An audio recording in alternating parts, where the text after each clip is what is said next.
just heard Secretary Blinken try to make the case for aid to both Israel and Ukraine. You and Senate Republicans recently blocked a package to support Ukraine and Israel. Among the reasons, more support for a border package to protect the southern border. Senate Republican leader Mitch McConnell, however, talking about the aid for Israel and Ukraine, said that threats from Russia, China, Iran, Hamas are all interconnected. I want you to take a listen to what he had to say. Sure. Challenges facing America and our allies today are not on a la carte menu of projects we can address at our leisure. America doesn't have the luxury of facing these threats individually. Our ability to contend with complex, simultaneous threats is exactly what our adversaries are testing. Now, you disagree with that, and you oppose aid to Ukraine. Explain your position. Well, so first of all, Jake, I think it's possible to have separate debates. In fact, congressional Republicans tried to force an Israel alone aid package just a couple of weeks ago that Democrats blocked in the Senate.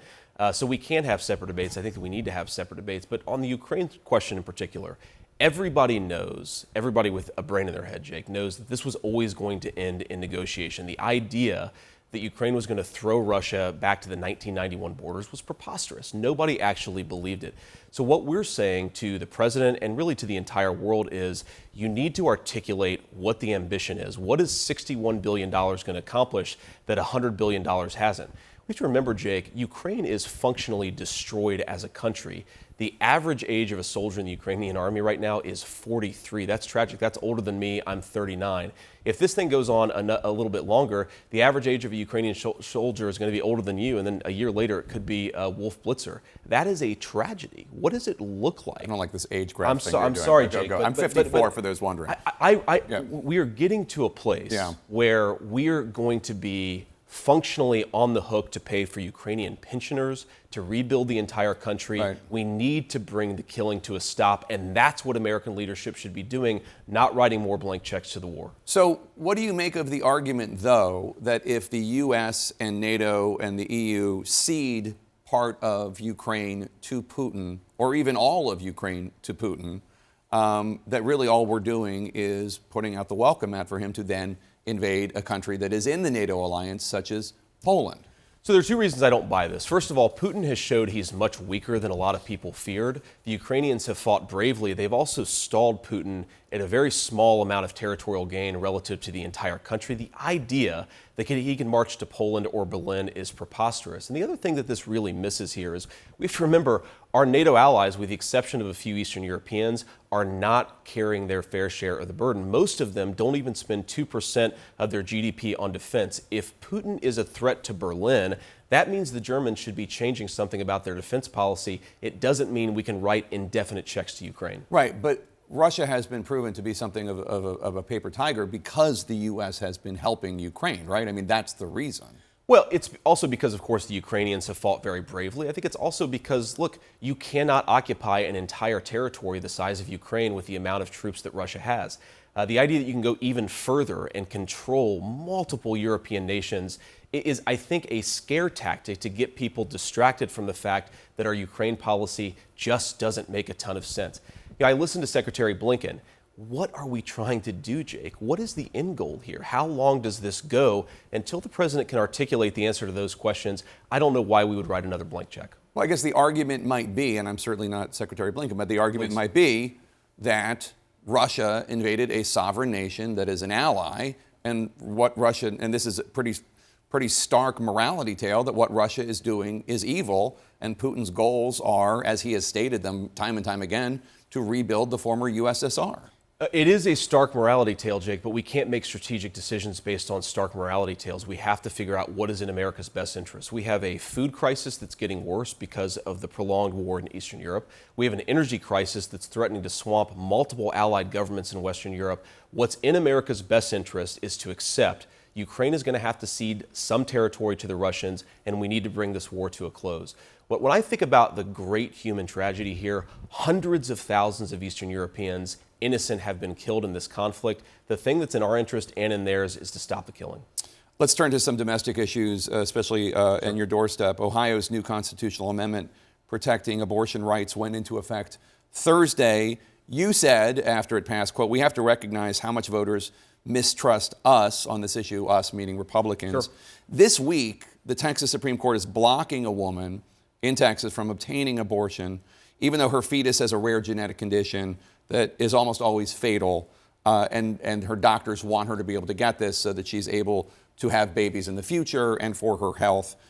Isn't that situation an example of why many voters might not trust Republicans? Well, I don't know the details of that story, Jake, but I will say that we have to accept that people do not want blanket abortion bans. They just don't. I say this as a person who wants to protect as many unborn babies as possible. We have to provide exceptions for the life of the mother, for rape, and so forth. That is just a basic necessity. When I say that people don't really trust us, Jake, what I'm getting at is, look, I am luckily a person of means, but I have been shocked by, you go to the hospital, you have a baby, you get a $20,000 unexpected bill. What does that look like for a middle-class family that is trying to figure out how to pay the mortgage? We've made it way too hard to have children and to have families in this country. In that environment, if people see Republicans not as the party that's trying to make it easier to have babies, but is just trying to take people's rights away, then we're going to lose. I want to protect as many unborn babies as possible. I also think we have to win the trust back of the American people. And one of the ways to do that is to be the truly pro-family party. I think we are. We've got to carry that message forward and actually enact some public policy to that effect. Is birth control part of that policy, empowering women to be able to make those decisions before they get pregnant? Look, obviously people need to be able to make those decisions. I don't think that I know any Republican, at least not a Republican with a brain, that's trying to take those rights away from people. But I think it goes deeper than that. I mean, I could provide a list for you if you wanted. Well, okay, not anybody I talk to, Jake. But look, I think the more important question is, I talk to a lot of people, a lot of young families who want to have babies. They can't afford mortgages. Yeah. They're terrified about health care expenses. We've got to answer those questions for people. We've got to have a role to play because, look, we have a real problem in this country. Not enough American families that want to have children are able to do it. That's how you destroy a nation.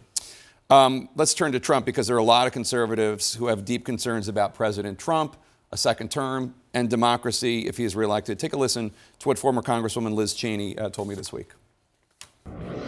He already tried to seize power once, so it shouldn't be hard for anybody to imagine that he will do it again. Once a president decides that he's above the law, as Donald Trump has, everything unravels nearly immediately.